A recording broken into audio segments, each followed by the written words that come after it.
Let's turn our Bible to దయచేసి ఈ యొక్క సమయంలో మన బైబిల్లను आइए इस समय में पवित्र शास्त्र को आइए हम वचन की ओर ले जाते हैं. let's turn our Bible to 1 Samuel chapter 16 verse 7. We are reading all together, please. దయచేసి చూడండి. మొదటి సమూయేలు గ్రంథము 16వ అధ్యాయము 7వ వచనం. पहला समूएल का किताब 16 अध्याय का 7 पद. Let's read together, please. కలిసి చదువుకుందాం. आइए सब लोग मिलकर पढ़ेंगे.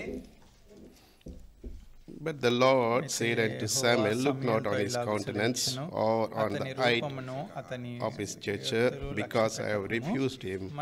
For the Lord seeth not as a man seeth, for man looketh on the outward appearance, but the Lord looketh on the heart. యెహోవా హృదయమును లక్ష్యపెట్టును. Let's look for his grace for a minute. దేవుని యొక్క కృప కొరకై ప్రార్థనలో ప్రవేశిద్దాం. परमेश्वर की सहायता के लिए उनकी ओर प्रार्थना में देखते हैं. Our gracious God, Heavenly Father, we thank you and praise you for this blessed day. And I thank Lord for this precious word to take. I am especially anoint me fresh so that thy words may be ministered unto many of us and to me also this day. As we read from 1 Samuel chapter 16 verse 7, God may open up the secret from that particular verse, whatsoever it is there, and speak to us and speak to our heart also. Encourage us, correct us, remind us whatsoever we have to follow. As many of the things are going on this earth, keep us under the precious watchful eye. Thank you for your faithfulness. And we do remember our dear brothers Samson and Franklin as they translate. Help them, Lord, to have right word to translate. Thank you for hearing and answering our prayer. In Jesus' precious name we pray. Amen.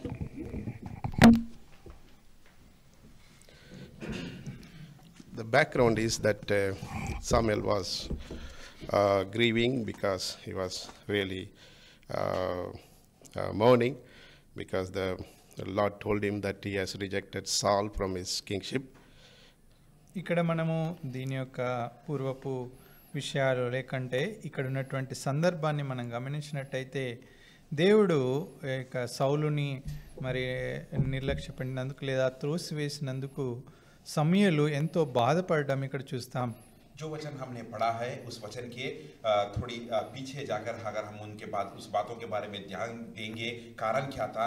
यहाँ पर हम देखते हैं समूएल अचुंबक बहुत ही उसके दिल में दुख भरा था और दुख से वह यह विनती कर रहा था क्योंकि परमेश्वर ने राजा सौल को ठुकरा दिया था.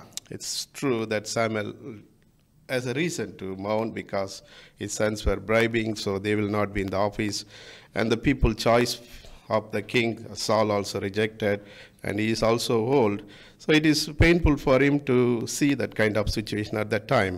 చూడండి, ఆ యొక్క సమయంలో జరుగుతున్నటువంటి విషయాలన్నిటిని బట్టి మరి సమూయేలు నిజంగా బాధపడవలసినటువంటి పరిస్థితే. ఎందుకంటే మరి తన యొక్క కుమారులు దేవుని మాటకు విరోధంగా పాపం చేస్తూ అక్కడ మరి పాపం చేస్తున్నట్టు మనం చూస్తూ ఉంటాం. అంతేకాకుండా సౌలు కూడా దేవుని మాటకు అవిధేయత చూపిస్తూ వచ్చాడు. ఈ రీతిగా అక్కడ ఉన్నటువంటి పరిస్థితులన్నిటిని బట్టి దేవుడు తీసుకున్నటువంటి నిర్ణయాలను బట్టి సమూయేలు బాధపడడం మనము సాధారణమే అని గమనించవచ్చు. और यहाँ पर समूएल इतना दुख उठाना, उसका दिल उतना दुख भरा रहना, यह बात निश्चित है और ये आवश्यक है क्योंकि समूएल इतना दुख भरा था क्योंकि उसके जो पुत्र थे जो कार्य निभाने के लिए उनको जो मंदिर में या मंडली में रखा गया था उस कार्य को वो पूरी तरह निभा नहीं पा रहे थे और उस कार्य करने के लिए वहां पर वह कभी भी नहीं रहते थे. ये बात भी उनके दिल में बहुत ही दुख ले आया था और इसी तरह राजा सौल भी परमेश्वर के खिलाफ कार्य करने लगा और परमेश्वर से दूर हट गया. इन सारी बातों को देखते हुए पौल का दुख भरा रहना यह बात निश्चय था. Samuel का दुख. सैमुएल का. So we read in first verse, chapter 16. Let's read together. And the Lord said unto Samuel, how long wilt thou mourn for Saul, seeing I have rejected him for reigning over Israel? Fill thine horn with oil, and go, I will send thee to Jesse the Bethlehemite, for I have provided me a king among his sons. That means now God has rejected the people's choice, and he has saw a person who is going to take care of that office. చూడండి, మొదటి సమూయేలు గ్రంథం 16వ అధ్యాయం మొదటి వచనంలో ఇక్కడ దేవుడు సమూయేలుతో సెలవిస్తూ వచ్చాడు, ఇజ్రాయెల్ మీద రాజుగా ఉండకుండా నేను విసర్జించిన సౌలుని గురించి నువ్వు ఎంతకాలం దుఃఖించదు, నీ కొమ్ము తైలం నింపుము, బెత్లెహేముడైన యెషయా యొద్దకు నేను పంపుచున్నాను, అతని కుమారులు ఒకను రాజుగా నియమించదనని దేవుడు మరి సమూయేలుతో సెలవిస్తూ వచ్చారు. और यहाँ पर पहला समूएल का किताब 16 अध्याय के पहले वचन में इस तरह पढ़ते हैं, यहोवा ने समूएल से कहा, मैंने शाऊल को इस्राएल पर राज्य करने के लिए तुच्छ जाना है, तब तक तू उसके विषय में विलाप करता रहेगा। अपने सिंह में तेल भरकर चला और तुझको मैं बेतलहम वासी यीशु के पास भेजता हूँ, क्योंकि मैंने उसके पुत्र में से एक को राजा होने के लिए चुन लिया है। So it goes many background, but we cannot take those things. And he is in his business. So he reached there and he called Jesse and he called all his sons. And he wanted to see who God is appointed. So he started to do the business there. కాబట్టి అక్కడ ఏదైతే దేవుడు అతనికి పని నియమించాడో ఆ పనిలో ఇప్పుడు సమూయేలు నిమగ్నమవుతూ వచ్చాడు. ఈ విషయాలన్నీ మనం ధ్యానించలేము. అయితే తన దేవుడు నియమించినటువంటి పనిని చేస్తూ అక్కడ యెషయి యొక్క ఇంటికి వెళ్ళాడు. యెషయి ఇంట్లో అందరినీ పిలిచి ఒకరి తర్వాత ఒకరిని వారి గురించి మరి మాట్లాడడం, లేకుంటే వారి గురించి దేవుని దగ్గర ఆయన కనిపెట్టడం ఇక్కడ మనం చూస్తాం. और यहाँ पर हम देखते हैं शमूएल के साथ परमेश्वर ने बात किया और उसने उससे कहा कि कितने दिन तक तू इस तरह विलाप करते रहेगा। अब उठकर परमेश्वर ने उसे एक कार्य सौंप दिया था और उस कार्य में शमूएल ने नियुक्त होकर उस कार्य करने के लिए वह यशई के घर गया था और उसके पुत्रों को बुलाकर उसे उन लोगों को देखने लगा और उनके बारे में जानकारी हासिल करने लगा, क्योंकि जो परमेश्वर ने उसे कार्य में नियुक्त किया था उस कार्य में वह व्यस्त हो गया था। So Samuel, in the 6th verse, we see, surely the Lord's anointed is before, by seeing his outward appearance, that is Eliab. కాబట్టి 6వ వచనంలో మనం చూసినట్టయితే ఎప్పుడైతే ఎలియాబును సమూయేలు చూస్తూ వచ్చాడో, నిజంగా యెహోవా అభిషేకించిన వాడు ఆయన ఎదుట నిలిచున్నాడని అతడు అనుకుంటూ వచ్చాడు. और जब 6 पद के अनुसार हम देखते हैं, जब समूएल ने उस एलीहाब को देखा था, वह दिल में यह सोच रहा था कि निश्चय यह जो यहोवा के सामने है वही उसका अभिषिक्त होगा कहकर दिल में सोचने लगा। But God says, but the Lord said unto Samuel, look not on his countenance. అయితే దేవుడు యెహోవా సమూయేలుతో ఇలాగ సెలవిచ్చెను, అతని रूपमुनु ఎత్తును లక్ష్య పెట్టకుము. और परंतु समूएल से परमेश्वर ने ये कहा कि ना तू उसकी रूप पर दृष्टि रख कहकर. In the middle word we read, for the Lord seeth not as man seeth, for man looketh on the outward appearance, but the Lord looketh on the heart. మధ్య భాగంలో మనం చూడొచ్చు, మనుషులు లక్ష్య పెట్టు వాటిని యెహోవా లక్ష్య పెట్టడు, మనుషులు పైరూపమును లక్ష్య పెట్టుదురు గాని యెహోవా హృదయమును లక్ష్య పెట్టును. और इसी 7 पद के बीच के भाग में हम देखते हैं, मनुष्य तो बाहर के रूप को देखते हैं परंतु यहोवा की दृष्टि मन पर रहती है कहकर यहाँ पर याद दिला रहे हैं.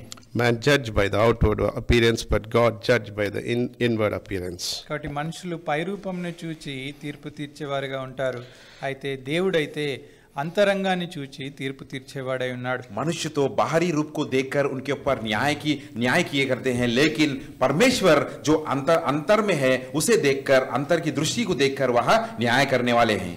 We read in Isaiah chapter 11 verse 3, and shall make him a quick understanding the fear of the Lord, and he shall not judge after the sight of the eyes, neither reprove after his hearing of ear. That about Jesus it says, he will not do outside only, he will do only inside.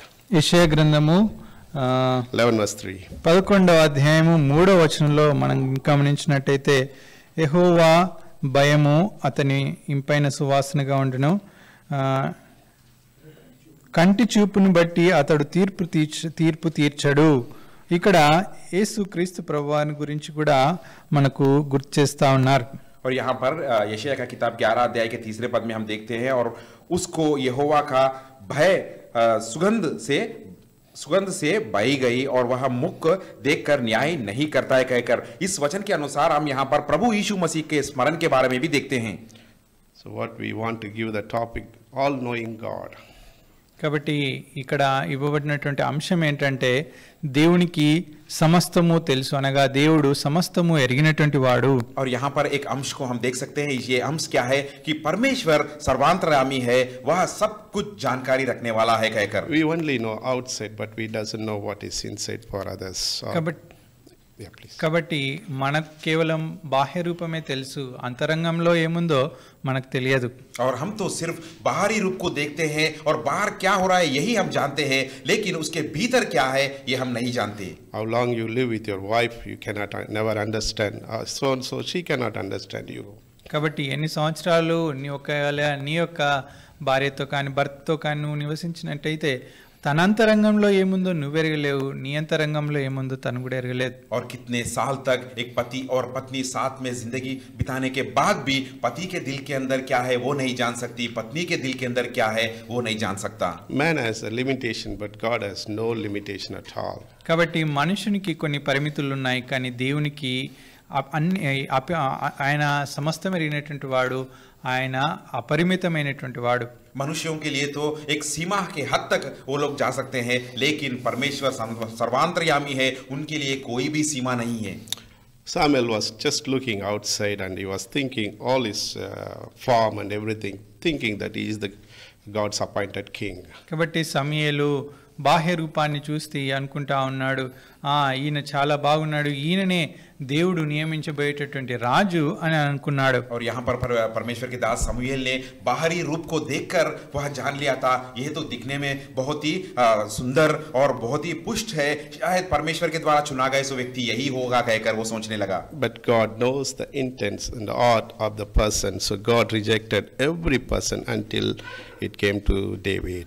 కాబట్టి దేవుడైతే అంతరంగాన్ని చూసేటువంటి వాడు, అంతరంగాన్ని లక్ష్య పెట్టేవాడు. కాబట్టి అక్కడికి వచ్చినటువంటి వారందరినీ ఆయన త్రోసివేస్తూ వచ్చాడు, లేదా లక్ష్య పెట్టలేదు. ఎప్పటి వరకైతే దావీదు సమూయేలు ముందుకు వరకు రాలేదో అప్పటి వరకు మిగతా వారందరినీ కూడా దేవుడు లక్ష్య పెట్టలేదు. और यहाँ पर हम देखते हैं परमेश्वर तो भीतर देखने वाले हैं, पर अंदर उसके हृदय के अंदर क्या है उसे उस पर दृष्टि रखने वाले परमेश्वर है, इसीलिए सबको उन्होंने ठुकरा दिया या किसी के ऊपर भी उनकी दृष्टि ना बने रही जब तक समूएल के सामने दाऊद ना आया.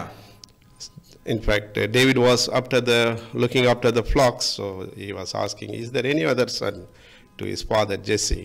కాబట్టి దావీదు ఆ సమయంలో గొర్రెలు కాస్తూ ఆ యొక్క మైదానాలలో లేకుంటే ఆ ప్రాంతాల్లో ఉంటా ఉన్నాడు. కాబట్టి మరి దావీదు యొక్క తండ్రిని యెషయిని సమూయేలు అడుగుతూ వచ్చారు, ఈ కుమారులు తప్ప ఇంకా ఎవరైనా నీ కుమారులు ఉన్నారా అని అడుగుతూ వచ్చాడు. और वहां पर परिस्थिति इस तरह थी कि वहां पर समूएल ने यीशु से पूछ रहा था कि और भी तेरे कोई पुत्र है क्या, क्योंकि उस समय में दाऊद एक चरवाही था और अपने भेड़ी बकरियों की चरवाही कर रहा था. We read in the Bible, David is the 8th son.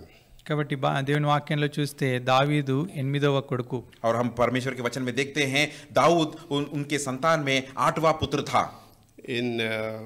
In number wise in the Bible everyone says 8 is the new beginning.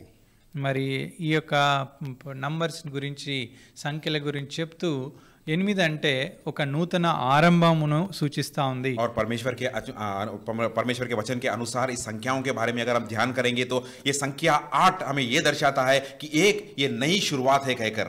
So God wants new beginning in the kingdom of Israel, so he choose a man after his own heart. కాబట్టి దేవునికి ఆ యొక్క Israel దేశంలో ఆ యొక్క దేవుని ప్రజలలో ఒక నూతనమైనటువంటి ఆరంభాన్ని కోరుతూ వచ్చాడు. అదే మనం దావీదులో చూస్తాం. और परमेश्वर इस्राएल की प्रजा में या इस्राएल के राज्य में एक नई शुरुआत को देख रहे थे, इसीलिए उन्होंने दाऊद को चुना, जो उनके मन के अनुसार उनके हृदय के अनुसार चलने वाला दाऊद को उन्होंने चुना था. That we read in 1 Samuel chapter 13 verse 14. ఇదే విషయాన్ని మొదటి సమూయేలు గ్రంథము 13వ అధ్యాయము 14వ వచనంలో చూస్తాం. और ये बात को हम इसी अध्याय के पहले समूएल के 13 अध्याय के 14 पद में हम पढ़ते हैं. In the middle it says the Lord had sought him a man after his own heart. యెహోవా తన చిత్తానుసారమైనటువంటి మనసు గల ఒకని కనిగొని ఉన్నాడు. और ये बात को हम यहाँ पर देखते हैं कि परमेश्वर ने, क्योंकि उन्होंने यहोवा की आज्ञा और उनके मन के अनुसार रहने वाले एक व्यक्ति को चुना कहकर. God wanted a king who has that shepherd heart to seek to bring that flocks. కాబట్టి దేవునికి ఆ యొక్క మరి గొర్రెల కాపరి లాంటి హృదయం కలిగినటువంటి వ్యక్తి ఒక రాజుగా ఉండడానికి అవసరమై వచ్చింది. क्योंकि परमेश्वर इस ऐसी व्यक्ति की तलाश में थे जो एक चरवाही की तरह, जो अपने भेड़ बकरियों की जो रखवाली कर सकता है, उस तरह का हृदय या मन के अनुसार रहने वाली व्यक्ति का परमेश्वर चाह रहे थे. God wanted a king who is having a kind heart to look after his people. కాబట్టి ఆ యొక్క గొర్రెలు కాసేటువంటి ఆ గొర్రెలను మేపేటటువంటి గొర్రెల కాపరిగా తన యొక్క మరి ప్రజలను మరి దయతో కరుణతో మరి భద్రపరిచి లేక పాలించేటటువంటి ఒక రాజుని దేవుడు కోరుతూ వచ్చాడు. और परमेश्वर इस तरह की राजा के तलाश में थे या चाहते थे कि एक नम्र हृदय की जैसा, जिस तरह चरवाहे का हृदय होता है अपने भेड़ बकरियों के प्रति, उस तरह के नम्र हृदय के अनुसार के एक व्यक्ति की परमेश्वर खोज रहे थे और वो परमेश्वर की इच्छा था. There is some more reason to choose David. అంతేకాకుండా దావీదును దేవుడు ఏర్పరచుకోవడానికి ఇంకా కొన్ని కారణాలు ఉన్నాయి. और केवल यही नहीं, दाऊद को राजा के जैसा चुनने में परमेश्वर की और भी कई इच्छाएं थे. Psalm 78. చూడండి కీర్తనలు 78వ కీర్తన, भजन संहिता उसका 78 अध्याय. If you read verses 70 to 72, we'll see that David had a heart of integrity. చూడండి 70 నుండి 72 వచనాలు మనం గమనించినట్టయితే అక్కడ దావీదు మరి యథార్థమైనటువంటి హృదయాన్ని కలిగినటువంటి వాడిగా మనం చూడొచ్చు. और इसी अध्याय में 70 से लेकर और उसके दो वचन भी हम देखते हैं. तो दाऊद का हृदय किस तरह का था, वो किस तरह का वो उसकी हृदय के अनुसार का था, वो यहाँ पर हम देख सकते हैं. In verse 72, so he fed them according to the integrities of his heart. But this is how he was looking after his sheep. కాబట్టి 72వ వచనంలో చూడండి, అతడు యథార్థ హృదయుడై వారిని పాలించును. కాబట్టి తన గొర్రెలను ఆ రీతిగా మరి యథార్థ హృదయంతో పాలించినటువంటి వాడు. और 72 के वचन में हम देखते हैं तब उसने खरे मन से उसकी चरवाही की. यहाँ पर हम देखते हैं किस तरह वो अपने भेड़ बकरियों की चरवाही रखता था. It's all how you want to be in the presence of God. You need to know what God looks from you, how you want to behave, how you want to present yourself. కాబట్టి ఇది దేవుడు మన నుండి కోరుతా ఉన్నాడు. కాబట్టి మనము ఏ రీతిగా దేవుని దృష్టిలో ఉండాలి, అది మనమే నిర్ణయం తీసుకుంటూ రావాలి. దేవుడైతే మరి తన యొక్క అంతరంగంలో ఏ రీతిగా ఉండాలో ఇక్కడ ఎంతో స్పష్టంగా తెలియజేస్తా ఉన్నారు. और यही परमेश्वर चाह रहे हैं, यही परमेश्वर हमसे वह उम्मीद रख रहे हैं कि हम किस तरह उन्हें जानते हैं और किस तरह हमें उनके उपस्थिति में रहना है, कहकर ये निर्णय हमारे हाथ में ही है. He was very honest in looking after his sheep. God saw his integrity. కాబట్టి ఆయన హృదయంలో ఎంతో యథార్థమైనటువంటి వాడై ఉన్నాడు. అంతేకాకుండా తన యొక్క గొర్రెలను మరి తను యథార్థ హృదయంతో పాలించేవాడుగా ఉన్నాడు. और यहाँ पर हम देखते हैं दाऊद इस तरह का चरवाही था कि वह सच्चे दिल से वह अपनी देखभाली, अपनी उस भेड़ बकरियों की रखवाली करता था और उस सच्चे दिल से उसका जो कार्य दिया गया था उसे वो पूरा कर रहा था. That's why it's very important, even in the government, those who are ruling, they should have that kind heart to look after that people, because they look at him, what this man will do for us.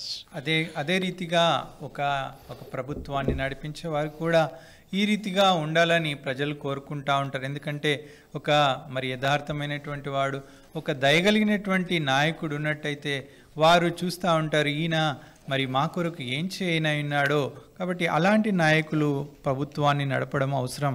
और इसीलिए सारी प्रजा हुकूमत में भी देखते रहते हैं कि इसी तरह की व्यक्ति हुकूमत में हो, क्योंकि सारी प्रजा की दृष्टि उन पर टिकी भी रहती कि ये हमारे लिए क्या करने वाला है या हमारे लिए क्या कर सकता है. One more verse we'll read about David. ఇంకొక వచనం దావీదు గురించి మనం చదువుదాం. आइए और एक वचन हम दाऊद के बारे में पढ़ते हैं. Psalm 89 verse 20. చూడండి కీర్తనలు 89 20వ వచనం. भजन संहिता उसका 89 अध्याय का 20 पद. I have found David my servant, with my holy oil have I anointed him. నా సేవకుడైన దావీదును నేను కనుగొని ఉన్నాను, నా పరిశుద్ధ తైలంతో అతన్ని అభిషేకించి ఉన్నాను. मैंने अपने दास दाऊद को लेकर अपने पवित्र तेल से उसका अभिषेक किया है.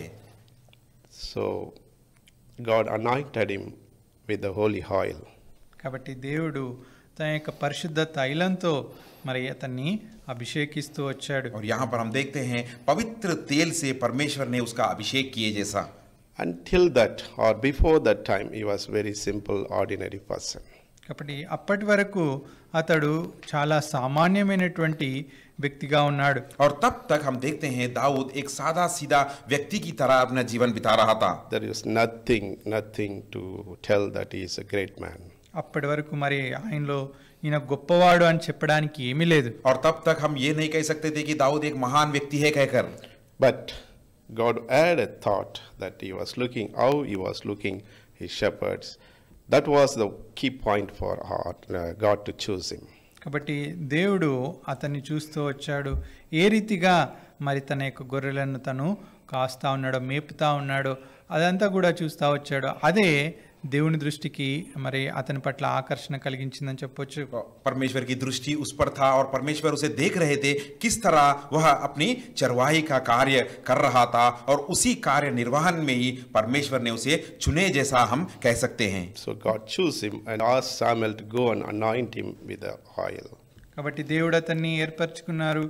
తర్వాత సమూయేలుతో చెప్తూ వచ్చారు, నువ్వు వెళ్ళి అతన్ని నీ తైలంతో అభిషేకిస్తురమని. और तब परमेश्वर ने उसे चुन लिया था. चुनने के बाद परमेश्वर ने समूएल अचंबुक से कहा कि तुम जाकर उसे तेल से अभिषेक कर कहकर. In 1 Samuel 16 verse 13 we read, then Samuel took the horn of oil and anointed him in the midst of his brethren, and the Spirit of the Lord came upon David from that day forward. So Samuel rose up and went to Ramah. కాబట్టి ఈ మొదటి సమూయేలు గ్రంథం 16వ అధ్యాయం 13వ వచనంలో చదివితే, సమూయేలు తైలం కొమ్మును తీసి వాని సహోదరుల ఎదుట వానికి అభిషేకం చేసెను. నాట నుండి యెహోవా ఆత్మ దావీదు మీదికి బలంగా వచ్చెను. తర్వాత సమూయేలు లేచి రామాకు వెళ్ళిపోయాను. और हम इस बात को यहाँ पर पढ़ते हैं, पहला समूएल का किताब 16 अध्याय के 13 पद में, तब समूएल ने अपने तेल के सिंग को लेकर उसके भाइयों के मध्य में उसका अभिषेक किया और उस दिन से लेकर भविष्य को यहोवा का आत्मा दाऊद पर भला से उतर रहा था. तब शमूएल उठकर रामा को चला गया. So we see oil speaks of Holy Spirit. The Holy Spirit started to work in his life. కాబట్టి ఈ యొక్క తైలము, అభిషేక తైలము, ఇది పరిశుద్ధాత్మను సూచిస్తూ ఉంది. ఈ యొక్క ఆత్మ ఆయన మీద బలంగా వచ్చేది పనిచేయడం ఆరంభించింది. और यहाँ पर हम देखते हैं इस तेल एक पवित्र आत्मा के जैसा यहाँ पर कार्य किया और जब इस पवित्र तेल से उसे अभिषेक किया गया, पवित्र आत्मा उस पर आकर महान कार्य करना शुरू हुआ. It's true in my life and in your life. After accepting Lord Jesus Christ, after convicting our sins, when the Holy Spirit started to function, we see how much we are transformed. కాబట్టి ఇది మన జీవితంలో, నీ జీవితంలో, నా జీవితంలో ఇదంతా ఎంతో నిజంగా ఉన్నది. ఎప్పుడైతే పరిశుద్ధాత్మ దేవుడు మనం ప్రభు యేసుక్రీస్తు వారి యందు విశ్వాసం ఉంచిన తర్వాత మన యొక్క పాపముల విషయమై మనల్ని ఒప్పింపజేసి ఏ రీతిగా మన జీవితాల్లో ఒక నూతనమైనటువంటి మార్పును, ఒక రూపాంతరం చెందినటువంటి జీవితాన్ని మనకు అనుగ్రహిస్తూ వచ్చారో మనం చూడొచ్చు. और ये बात सच है आपके जीवन में, मेरे जीवन में, हमारे जीवन में पवित्र आत्मा का कार्य किस तरह निभाया गया जब हमने प्रभु यीशु मसीह को ग्रहण किया और हम जब हमारा मन फिराकर हम मन फिराने के बाद पवित्र आत्मा हमारे हृदय में आकर हमारे पापों को कबूल करने के लिए प्रेरित कर किस तरह की बदलाव हमारे जीवन में इस पवित्र आत्मा ले आया, ये सब हम जानते हैं. Before that we are simple and ordinary people. After that the Bible calls we are very precious in the sight of the Lord. కాబట్టి అంతకు ముందు మనం ఏదో సామాన్యమైనటువంటి వ్యక్తులమే. అయితే ఆ కార్యం చేసిన తర్వాత మరి మనము దేవుని దృష్టిలో ఎంతో విలువైనటువంటి వారంగా ఉన్నాం. और उससे पहले तो हम एक सादा सीधा जन के जैसा प्रजा की तरह हम देखे गए, लेकिन ये कार्य होने के बाद परमेश्वर में एक प्रत्येक जन की तरह हम बनाए गए. It's real that Holy Spirit should work in every believer's life. If not, then there is something wrong. కాబట్టి ప్రతి ఒక్క విశ్వాస జీవితంలో ఈ పరిశుద్ధాత్మ దేవుడు కార్యం చేస్తూనే రావాలి. ఆ రీతిగా పని చేయనట్టయితే అందులో ఆ యొక్క వ్యక్తిలో ఏదో మరి కొరత ఉన్నట్టు, ఏదో మరి సమస్య ఉన్నట్టు మనం చూడగలం. और ये बात सच्ची है, पवित्र आत्मा हर एक विश्वासी के दिल में, उसके जीवन में कार्य करना जरूरी है. अगर इस तरह नहीं हो रहा है, पवित्र आत्मा का कार्य अपने हृदय में, मन में पूरा नहीं किया जा रहा है, तो यहाँ पर कुछ गलत है या कुछ गड़बड़ है. Such a man when he sinned with Bathsheba, he prays like this in Psalm 51:11, and take not thy Holy Spirit from me. That means he knows that Holy Spirit or the anointing will be departing from him. కాబట్టి అలాంటి వ్యక్తి అయినటువంటి దావీదు ఆయన Bathsheba ద్వారా పాపం చేసినప్పుడు ఆయన దేవుని యొద్ద ప్రార్థిస్తూ వచ్చాడు. కీర్తనలు 51 కీర్తన 11వ వచనంలో నీ యొక్క పరిశుద్ధాత్మను నా యొద్ద నుండి తీసివేయకుమని. ఆయనకు తెలుసు ఈ పాపం వలన పరిశుద్ధాత్మ ఆయన యొద్ద నుండి కొనిపోబడుతుందని. और यहाँ पर हम देखते हैं इस तरह का व्यक्ति दाऊद जब एक बत्शेबा नामक स्त्री से जब उसने पाप किया था तो भजन संहिता 51 अध्याय के 11 पद में वो कहता है कि और अपने पवित्र आत्मा को मुझसे अलग ना कर कहकर वो विनती कर रहा है, क्योंकि वो जानता था इस पाप के द्वारा पवित्र आत्मा उससे अलग हो जाएगी कहकर. It's encouraging that such a man fall into sin. You and I also, it's possible to fall into sin, but doesn't that should not put us in that same sin. We should come out from that. కాబట్టి అంత గొప్ప వ్యక్తి అలాంటి దావీదే పాపంలో పడిపోతూ వచ్చాడు. అయితే మనము ఏపాటి వారం మనం కూడా ఇలాంటి దాంట్లో పడిపోవచ్చు, ఎలాంటి పాపంలో అయినా పడిపోవచ్చు. కాబట్టి మనము అందులోనే ఉండకుండా మనము దేవుని యొద్దకు పశ్చాత్తాపంతో రావాల్సినటువంటి వారమైనా. और यहाँ पर एक सादृश्य हमारे लिए रखा गया कि उतनी महान व्यक्ति दाऊद उस पाप में गिर गया था, तो आप और मैं क्या है, हम भी पाप में गिरना और पाप में गिर जाना ये आवश्यक है. लेकिन यहाँ पर मुख्य बात यह है कि उस पाप में गिरने के बाद वहां पर ही हम रहना नहीं चाहिए और उस पवित्र आत्मा को हमसे जाने ना देना पाइए. Whenever we sin against the Holy Spirit start grieving. కాబట్టి ఎప్పుడైతే మనము పరిశుద్ధాత్మ దేవునికి వ్యతిరేకంగా పాపం చేస్తామో ఆ పరిశుద్ధాత్మ దేవుడు दुखिंचडम आरंभिस्तार. और जब भी हम हमारे अंदर जो पवित्र आत्मा है उसके खिलाफ जो भी कार्य करते हैं, पाप करते हैं, तो हमारे अंदर जो पवित्र आत्मा है वो दुख उठाने वाला रहता है. In the New Testament we have been sealed with the Holy Spirit. That means it is sealed. It will not depart, but it will be grieved whenever we sin against God. That's what we read in Ephesians chapter 4 verse 30. కాబట్టి ఎఫెసీయులకు రాసిన పత్రిక 4వ అధ్యాయం 13వ వచనం ప్రకారం మనము పరిశుద్ధాత్మ చేత ముద్రింపబడుతూ వచ్చాం. కాబట్టి మనం పాపం చేసినప్పుడు అది మనల్ని పరిశుద్ధాత్మ దేవుడు మనల్ని విడిచిపోడు కాదు, కానీ దాన్ని బట్టి దుఃఖించేవాడిగా ఉంటున్నారు. और एफेसियों की पत्री 4 अध्याय के 13 पद के अनुसार हम यहाँ पर हमें स्पष्ट रीति से कहा गया कि पवित्र आत्मा के द्वारा हम एक मोहर लगाए गए. पवित्र आत्मा हमारे हृदय में एक मोहर की तरह है. वह जब हम पाप करते हैं तो वो छोड़ के नहीं जाता है, लेकिन हमारे हृदय में रहकर दुख उठाने वाला रहता है. There is a difference between Old Testament and the New Testament, the function of the Holy Spirit. కాబట్టి పాత నిబంధనలో కొత్త నిబంధనలో మరి పరిశుద్ధాత్మ దేవుడు ఏ రీతిగా కార్యం చేస్తాడో పని చేస్తాడో దాంట్లో వ్యత్యాసం ఉంది. और यहाँ पर हम देखते हैं पुराने नियम में और नए नियम में. पुराने नियम में पवित्र आत्मा किस तरह का कार्य करता था, नए नियम में पवित्र आत्मा किस तरह अपना कार्य को निभाता है, ये भिन्न हम देख सकते हैं. Read the life of Samson, you will understand. Whenever it is required, it will come, but it will not be staying with him. కాబట్టి మనం సంసోన్ జీవితంలో చూసినట్టయితే ఎప్పుడైతే ఈ యొక్క మరి పరిశుద్ధాత్మ దేవుడు ఏ రీతిగా అక్కడ కార్యం చేశాడో మనం గమనించవచ్చు. మరి అవసరం ఉన్నప్పుడు పరిశుద్ధాత్మ అతని మీదకి వచ్చేది, అవసరం లేనప్పుడు ఆయన దగ్గర అది ఉండేది కాదు. और पवित्र आत्मा किस तरह करता था पुराने नियम में हम समसोन के जीवन के बारे में देख सकते हैं. और जब समसोन को इस पवित्र आत्मा का आवश्यक होता था, उस टाइम में पवित्र आत्मा उस पर आता था और वो कार्य होने के बाद उसके संग नहीं रहता था, लेकिन वो कार्य होने के बाद पवित्र आत्मा उसे छोड़कर चला जाता था. But in the New Testament we have been sealed. It will be there, it will be functioning, but it will be helping you to understand what is right and wrong, and also it will guide you, it will comfort you. But if you sin again, it will grieve, and also if you keep on sinning, it will stop functioning. కాబట్టి ఇక నూతన నిబంధనలో ఈ పరిశుద్ధాత్మ దేవుని యొక్క కార్యం మరి ఏ రీతిగా ఉందంటే అది మనతోనే ఉంటుంది. ఎందుకంటే దేవుడు ముద్రిస్తూ వచ్చాడు. అయితే మనము ఏం చేయాలో ఏది చేయకూడదో, ఏది తప్పో ఏది సరైందో అది మనకు మరి తెలియజేస్తూ ఉంటుంది, మనకు బోధిస్తూ ఉంటుంది.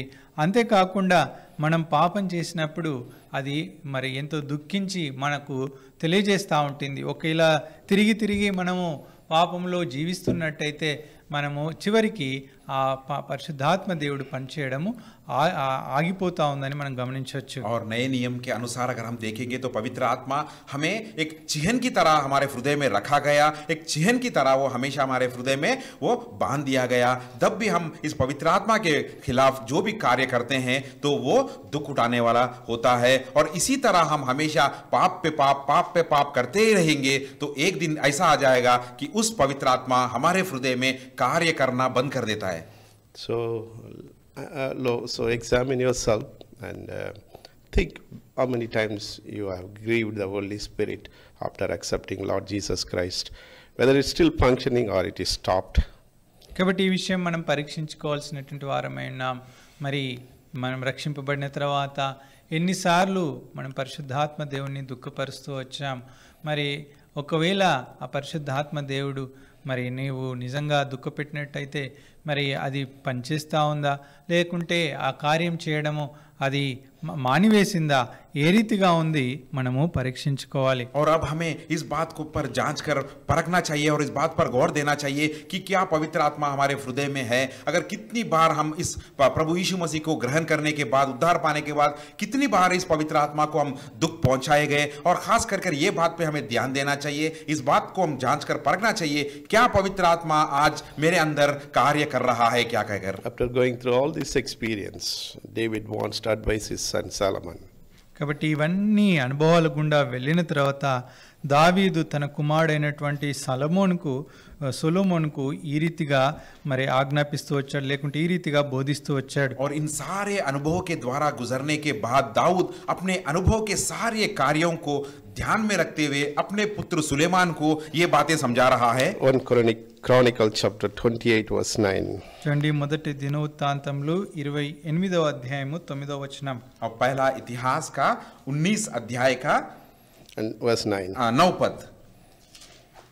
And thou, Solomon, my son, know that the God of thy father, and serve him with a perfect heart and with a willing mind. For the Lord searcheth all hearts and understandeth all the imagination of the thoughts. If thou seek him, he will be found of thee, but if thou forsake him, he will cast thee off forever. మొదటి సమూయేలు 28:9వ వచనం. సొలొమోనా, నా కుమారుడా, నీ తండ్రి యొక్క దేవుడైన యెహోవా అందరి హృదయములను పరిశోధించువాడును, ఆలోచనలన్నిటినీ సంకల్పములన్నిటినీ ఎరుగునవాడునై ఉన్నాడు. నీవు ఆయనను తెలుసుకొని హృదయపూర్వకంగాను మనఃపూర్వకంగాను ఆయనను సేవించుము. ఆయనను వెదికిన ఎడల ఆయన నీకు ప్రత్యక్షమగును. నీవు ఆయనను విసర్జించిన ఎడల ఆయన నిన్ను నిత్యంగా త్రోసివేయును. और ये बात को हम पढ़ते हैं पहला इतिहास 28 अध्याय के 9 पद में. हे मेरे पुत्र सुलेमान, तू अपने पिता के परमेश्वर के का ज्ञान रखे मन और प्रसन्न जीव से उसकी सेवा करता रहे, क्योंकि यहोवा मन को जांचता है और विचार में जो कुछ उत्पन्न होता है उसे समझाता है. यदि तू उसकी खोज में रहे तो वह तुझको मिलेगा, परंतु यदि तू उसको त्याग दे तो वह सदा के लिए तुझको छोड़ देगा. Those who want to serve the Lord, they should have this kind of character. కాబట్టి ఎవరైతే దేవుని సేవించాలనుకుంటున్నారో వారికి ఇలాంటి గుణలక్షణాలు కలిగి ఉండాలి. और जो परमेश्वर की सेवकाई करना चाहते हैं उन्हें इस तरह का गुण लक्षण रहना बहुत ही आवश्यक है. In the sight of God, all have been accepted and all are serving one way or the other. కాబట్టి దేవుని యొక్క దృష్టిలో మరి అందరినీ దేవుడు స్వీకరిస్తూ వచ్చాడు. ఏదో ఒక రీతిగా దేవుణ్ణి అందరూ సేవిస్తా ఉన్నారు. और परमेश्वर की दृष्टि में उन्होंने सारे लोगों को उन्होंने अंगीकार किया है और उनकी दृष्टि के अनुसार उनके सामने कई न कई रीति से उन सारे लोग उनकी सेवकाई भी कर रहे हैं. All may not be preaching the word of God, all may not be giving the gospel, all may not be doing the prayer life, but one way or the other they are rendering the service to the Lord. కాబట్టి అందరూ ఈ యొక్క దేవుని యొక్క వచనాలను లేకుంటే వాక్యాన్ని పంచుకోవట్లేదేమో, అందరూ దేవుని యొక్క సువార్తను పంచుకోవట్లేదేమో, అందరూ మరి ప్రార్థన పరిచర్య చేయట్లేదేమో, అయితే ఇంకా వివిధ రకాలుగా వారు దేవుని సేవిస్తా ఉన్నారు. और शायद इन लोगों में से सारे लोग परमेश्वर का वचन को नहीं बांट रहे होंगे, सारे लोग परमेश्वर की सुसमाचार नहीं बांट रहे होंगे और सारे लोग प्रार्थना में समय नहीं बिता रहे होंगे, लेकिन इन सारे लोगों में से कई न कई रीति से परमेश्वर की सेवकाई वह कर रहे हैं. God sought and found something in your heart and he has given some responsibility how you are doing with perfectness or with willingness or how you are doing the service to the Lord. కాబట్టి దేవుడు నీకు ఇచ్చినటువంటి పరిచర్యను నువ్వు ఏ రీతిగా చేస్తా ఉన్నావు, నువ్వు హృదయపూర్వకంగా చేస్తా ఉన్నావా లేకుంటే ఏ రీతిగా చేస్తా ఉన్నావు నువ్వు పరీక్షించుకోవాలి. और परमेश्वर ने आपको चुना है और परमेश्वर ने आपके हृदय के अनुसार कोई ना कोई कार्य आपको सौंपा है, तो उस कार्य जो सौंपा गया उसे आप किस तरह निभा रहे हो, पूरे दिल से सच्चे दिल से उसे निभा रहे हो क्या, इस बात को जांच कर परखना चाहिए. In Romans chapter 8 verse 27 we often read this verse, of course, but and he that searcheth the hearts knoweth what is the mind of the Spirit. రోమీయులకు రాసిన పత్రిక 8వ అధ్యాయము 27వ వచనంలో మనకు తెలిసినటువంటి భాగము, మరియు హృదయములను పరిశోధించువాడు ఆత్మ యొక్క మనసు ఏదో ఎరుగును. और हम ये बात को जानते हैं, रोमियो की पत्री 8 अध्याय के 27 पद में क्या लिखा है, और मन का जांचने वाला जानता है कि आत्मा की मानस क्या है. He knows, he understands perfectly your position, your need, your situation. కాబట్టి దేవునికి నీ యొక్క పరిస్థితి ఏంటో, నీ యొక్క అక్కరేంటో, నీకున్నటువంటి స్థితి ఏంటో సంపూర్ణంగా దేవుడు ఎరిగినటువంటి వాడు. और परमेश्वर पूरी तरह जानता है कि आपकी स्थिति क्या है, आपकी इच्छा क्या है और किस चीज की आवश्यकता आपको है, ये सारी बातें परमेश्वर जानता है. For God anything is possible. కాబట్టి దేవునికి ఏదైనా సాధ్యమే. और परमेश्वर के लिए तो सब कुछ उनके लिए उनके हाथ में है. As I said, there is no limitation for him. ముందే చెప్తా వచ్చాము, ఆయనకు పరిమితి అంటూ ఏదీ లేదు. और सब पहले ही मैं आपसे कह चुका हूं कि परमेश्वर के लिए कोई सीमा नहीं है. It's wonderful to read many of the encouraging scriptural portions. కాబట్టి ఇలాంటి అనేకమైనటువంటి దేవుని యొక్క వాక్యంలో ఉన్నటువంటి ప్రోత్సాహకరమైనటువంటి వచనాలు చదవడం మనకెంతో उत्तेजान इస్తుంది. और ये बातें, ये उत्साहित भरे बातें हमारे को हम पढ़ने के द्वारा हमारे दिल में बहुत ही प्रोत्साहन होता है. If you turn with me Acts chapter 8 verses 27 to 28, you will see one Ethiopian eunuch was searching for the spiritual need. చూడండి, అపోస్తలుల కార్యము 8వ అధ్యాయం 27, 28 వచనాలు గమనించినట్లయితే అక్కడ ఐథియోపియాల రాణి అయిన కందకే క్రింద మంత్రి అయినటువంటి ఒక వ్యక్తి ఆయన ఆత్మీయ అక్కర కలిగి ఉన్నాడు. यहाँ पर हम प्रेरितों का काम 8 अध्याय के 27 और 28 पद में हम देखते हैं, यहाँ पर एक अधिकारी जो इथियोपिया का अधिकारी था, वह एक सच्चे सुसमाचार की खोज में रहा. In fact, he was reading Isaiah 53, was searching for the answer. కాబట్టి యెషయా గ్రంథం 53వ అధ్యాయం చదువుతా ఉన్నాడు. ఆయన తనకు ఉన్నటువంటి ప్రశ్నలకు జవాబును వెతుకుతా ఉన్నాడు. और ये अधिकारी उस समय में यशायाह का किताब 53 अध्याय को पढ़ रहा था और उस 53 अध्याय में जो सच्चाई है उसकी खोज में था. There was a deacon, Philip, was preaching the other areas, but this man, Ethiopian, was traveling in the desert. చూడండి, అప్పుడు ఫిలిప్పు మరి ఆయన ఆయన సేవకుడై ఉండి పరిచారకుడై ఉండి ఒక స్థలంలో ఆయన పరిచర్య చేస్తూ ఉన్నాడు, దేవుని వాక్యాన్ని అందిస్తూ ఉన్నాడు. ఈ యొక్క వ్యక్తి ఇంకొక ప్రాంతంలో నుండి ఆయన బయలుదేరి ప్రయాణంలో ఉన్నాడు. और यहाँ पर हम देखते हैं फिलिपुस जो परमेश्वर के प्रभु यीशु मसीह के दास थे, जो सुसमाचार सेवकाई कर रहे थे, दूसरे स्थान पर या दूसरे गांव में वो सुसमाचार को बांट रहे थे, लेकिन ये कूश देश का अधिकारी तो एक जंगल के रास्ते से गुजर रहा था. In verse 5, the same 8:5, you see, then Philip went down to the city of Samaria and preached Christ unto them, and there was lot of revival going on at that time. చూడండి, 8వ అధ్యాయం 5వ వచనంలో గమనించినట్టయితే అప్పుడు ఫిలిప్పు సమరయ పట్టణంకు వెళ్ళి క్రీస్తును వారికి ప్రకటిస్తూ ఉన్నారు. ఆ సమయంలో అక్కడ గొప్ప ఉద్యమం ఆ ప్రాంతంలో కలుగుతూ వచ్చింది. और यहाँ पर हम इसी अध्याय के 8 अध्याय के 5 पद में देखते हैं, और उस समय में फिलिपुस ने समरिया के नगर में जाकर वहां से लोगों से मसीहा का प्रचार करने लगा, और उस प्रचार के द्वारा, सुसमाचार के द्वारा कई लोगों में बदलावट आ रही थी. We read in 8th verse, and there was great joy in the city. 8వ వచనంలో మనం చదవచ్చు, ఆ పట్టణంలో మిగుల సంతోషం కలిగెను. और 8 पद में हम इस तरह पढ़ते हैं कि उस नगर में बड़ी आनंद छा गया था. If you and me think this way, we will be looking after so many people, because there are many people need a one man somewhere in the desert. He is looking something. Who cares about him? కాబట్టి నేను మనం ఈ రీతిగా ఆలోచించినట్టయితే అనేకులు చాలా అక్కర్లో ఉన్నారు. మరి ఎవరో ఒక వ్యక్తి ఎడారిలో ఉన్నాడు, ఎవరు ఆయన గురించి పట్టించుకుంటారులే అని మనం అనుకోవచ్చు. और मैं तो इस तरह के सोचता हूँ कि हम यहाँ पर जो लोग हैं, यह लोगों में कहीं आवश्यकता है और कहीं आवश्यकताओं के साथ ये लोग देख रहे हैं. एक व्यक्ति जो जंगल से गुजर रहा है, कौन उसके बारे में सोचेगा कहकर. But God never sees that way. అయితే దేవుడు ఆ రీతిగా చూసేవాడు కాదు. हमारे परमेश्वर इस तरह की सोच में कभी भी नहीं देखते. He wants to meet your all needs. అయితే దేవునికి నీ ప్రతి ఒక్కర తీర్చాలని కోరిక అతను కలిగి ఉన్నాడు. और परमेश्वर की इच्छा यही है कि जो भी हमारे दिल में जो भी बातें हैं उसे वह पूरा करना चाहते हैं. But you want to see how much dedication, how much interest, how much commitment you have towards your need. కాబట్టి అయితే దేవుడు చూసేది ఏంటంటే మరి నీకున్నటువంటి ఆఖరి కొరకై నువ్వు ఎంత ఆసక్తితో ఉన్నావు, ఎంత ఆశతో నువ్వు దాని కొరకు వేచి చూస్తున్నావు అని చూస్తాడు. और परमेश्वर ये देखते हैं कि जो इच्छाएं आपके दिल में है, उस इच्छा के प्रति आपकी आवश्यकता कितना है और आप उसके प्रति कितना आप भरोसा रखकर आप इंतजार कर देख रहे हैं, ये परमेश्वर देखते हैं. So Philip was airlifted quickly and no check-in, nothing, no baggage, nothing. He just got into that place.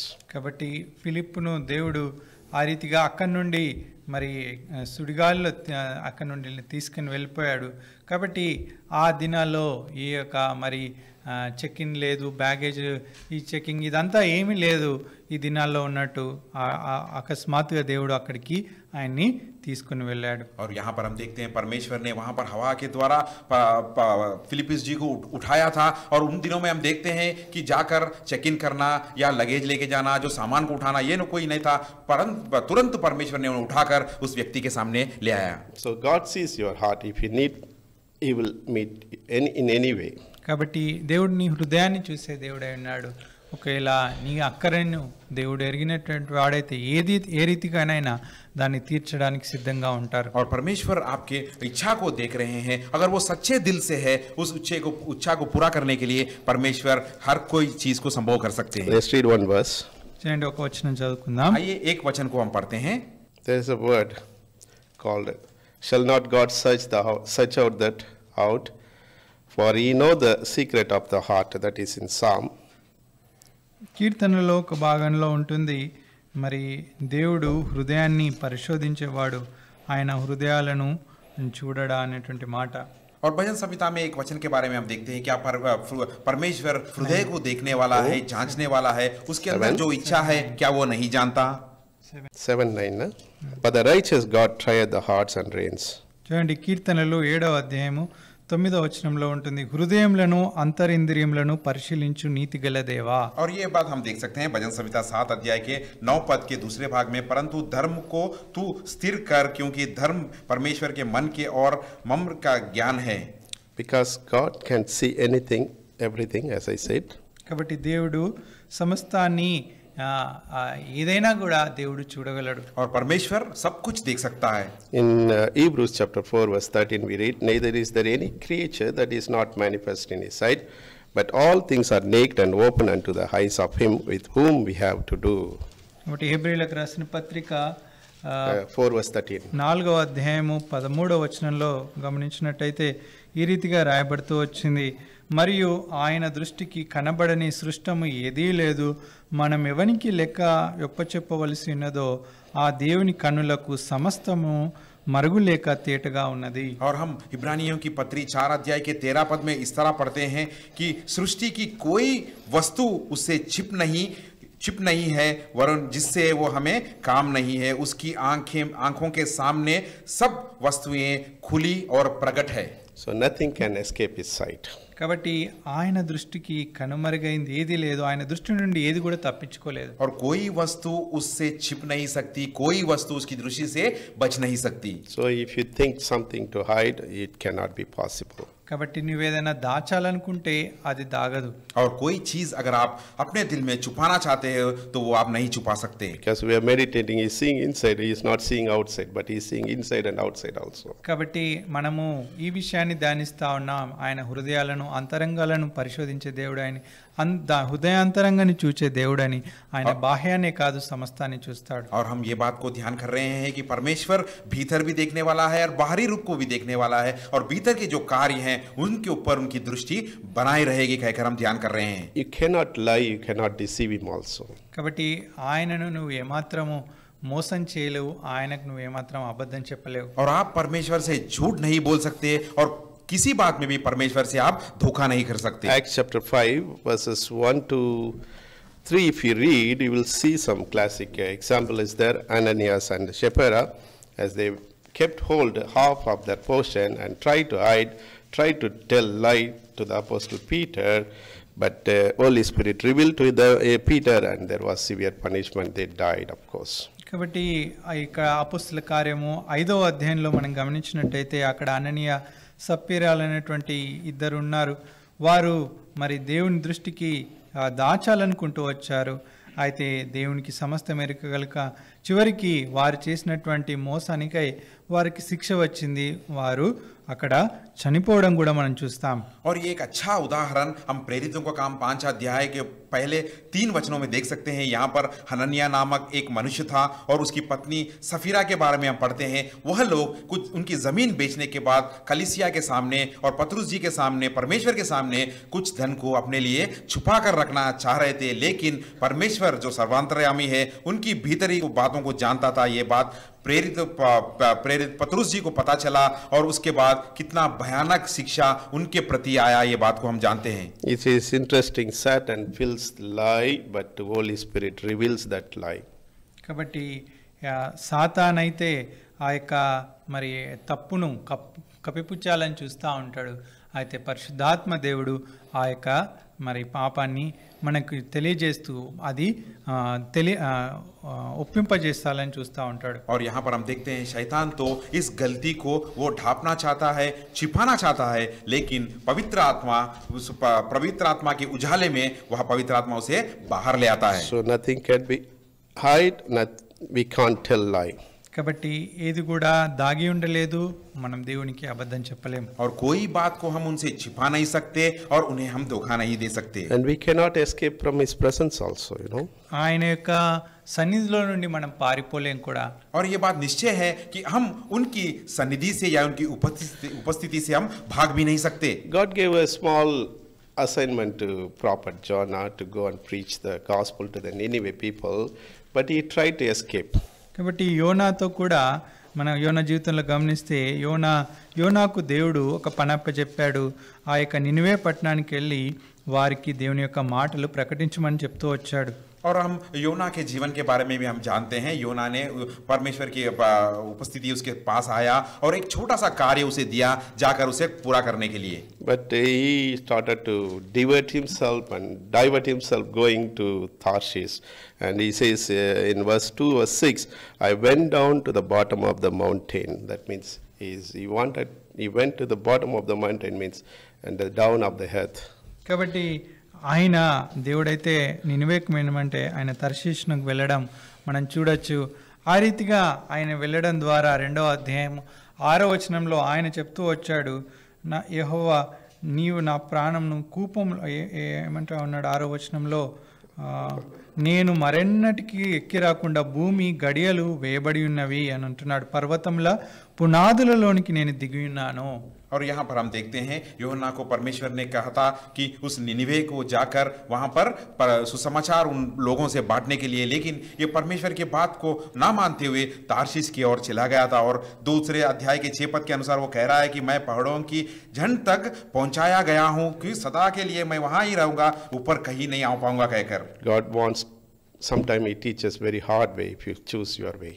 కాబట్టి ఒకవేళ నీ ఇష్టానుసారంగా నువ్వు జీవించాలనుకుంటే, నువ్వు ఇష్టమైనటువంటి మార్గంలో వెళ్ళాలనుకుంటే దేవుడు కొన్నిసార్లు కఠినమైనటువంటి మరి పరిస్థితుల గుండా తీసుకువెళ్ళవలసి వస్తుంది. और हम कभी भी अपने मन के अनुसार, अपने हृदय के अनुसार, अपने इच्छा के अनुसार अगर हम जाना चाहते हो परमेश्वर ने जो कहा है उसे छोड़कर अलग जाना चाहते हो, तो इस समय में परमेश्वर को थोड़े से कठिन निर्णय हमारे प्रति लेना पड़ता है. Because you are child of God, he wants you to enjoy his all the blessings and presence and his care, but if you choose yourself, he will have to correct you.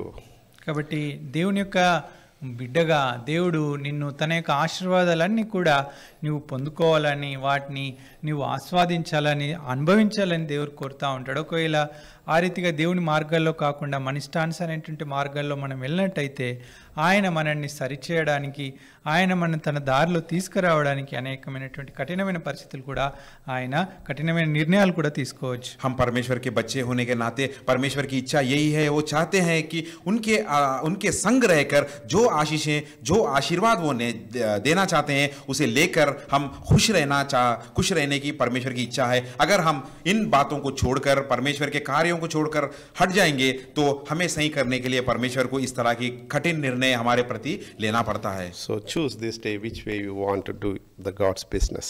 కాబట్టి ఈ దినము నిర్ణయం తీసుకో, ఏ రీతిగా నీవు దేవుని యొక్క పనిని, ఆయన ఇచ్చినటువంటి నియమించినటువంటి పని చేయాలనుకుంటున్నావో. और आज के दिन इस समय में आपको निर्णय लेना होगा कि जो परमेश्वर ने कार्य आपको सौंपा है उसे किस मार्ग के द्वारा आप पूरा करना चाहते हो. If you are in need, somehow he will send help and he will meet your need.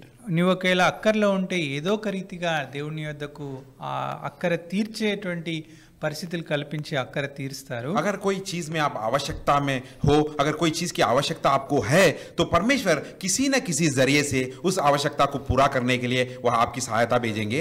If you try to hide, it will be revealed. ఒకవేళ నువ్వు దాచాలనుకుంటే అది బయలుపరచబడతా ఉంటుంది. अगर कोई चीज को आप छिपाना चाहते हो तो उसे बाहर ले आया जाएगा. If you try to escape, you have to face his hardest lesson. ఒకవేళ నువ్వు తప్పించుకోవాలనుకుంటే ఆయన ఒక కఠినమైనటువంటి పాఠాన్ని నేర్పిస్తారు. अगर आप बच के भागना चाहते हो तो इस तरह की कठिन रीति से वह आपको शिक्षा देकर पढ़ाना चाहते हैं. Let's take this thought that God knows everything, all-knowing God. కాబట్టి ఈ యొక్క ఆలోచన లేకుంటే ఈ యొక్క విషయాన్ని మనం జ్ఞాపకం చేసుకుందాం. దేవునికి సమస్తము తెలుసు, ఆయన సమస్తము ఎరిగినటువంటి వాడు. और इस बात पर हम ध्यान देंगे, इस बात को हमारे ध्यान में हम हमेशा रखेंगे कि परमेश्वर सब कुछ जानता है, वह सर्वांतर्यामी है. As the Holy Spirit is functioning with us, let's not grieve the Holy Spirit. కాబట్టి పరిశుద్ధాత్మ దేవుడు మనలో పనిచేస్తూ ఉండగా మనము పరిశుద్ధాత్మ దేవుని దుఃఖించకుండా ఉందుముగాక. और पवित्र आत्मा हमारे अंदर है और पवित्र आत्मा को दुख पहुंचाने वाले कोई भी कार्य हम नहीं करेंगे. God wants to see your heart, how you are. కాబట్టి దేవుడు ఏ రీతిగా నీ హృదయం ఉందో, ఏ రీతిగా నీవున్నావో ప్రభు చూస్తా ఉన్నాడు, చూడాలనుకుంటా ఉన్నాడు. और परमेश्वर ये बात को देख रहे हैं, उनकी दृष्टि आपके हृदय में है, वो किस तरह है और आप किस तरह बर्ताव कर रहे हो. So God may help us in the days to come to understand about his revealing the things in ourselves as we move on this world. కాబట్టి రానున్న దినాల్లో ప్రభు మనకు సహాయం చేయను గాక, మన యొక్క జీవితాల్లో ఆయన యొక్క ఉద్దేశాలను బయలుపరుచుకుంటూ మరి ముందుకు కొనసాగడానికి. और परमेश्वर हमें सहायता करे आने वाले दिनों में उनकी इरादे और इनकी इच्छा हमारे प्रति क्या है वह हमें दर्शाते हुए हमें आगे ले चलाए.